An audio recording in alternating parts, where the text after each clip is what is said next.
এই এক কাপ চা আর একটা সিগারেট দাও। হ্যাঁ দিতে। মুনা, বোন তুই এখানে কি করতেছিস আর তুই চা সিগারেট কেন বিক্রি করতেছিস? বোন? কিসের বোন? আমি কারো বোন টোন লাগি না, আর আমার কোনো ভাই নাই। মুনা এসব কি বলতেছিস বোন?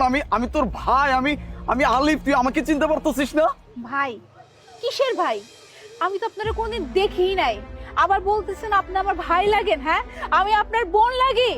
ওই দিন কইছিল এই ভাই, যেদিন তোমার বউ তোমার বাড়ি থেকে তোমার বোনকে দূর দূর করে তাড়া দিছিল, কইছিলা? মোনা, তুই এই মুহূর্তে আমার বাসা থেকে বের হয়ে যাবি। তোকে বসে বসে খাওয়ানোর কোনো ইচ্ছা আমার নেই। ঘরে তো কোনো কাজ করিস না, হ্যাঁ? তোকে কেন আমি বসে বসে খাবো? যা, এক্ষুনি আমার বাসা থেকে বের হয়ে যা। আর এই নে। ভাবি, তুমি এসব কি বলতেছো? তুমি আমাকে বাসা থেকে বের হয়ে যেতে বলতেছো? ভাবি, আমি বাসা থেকে বের হয়ে গেলে আমি কোথায় থাকবো? কোথায়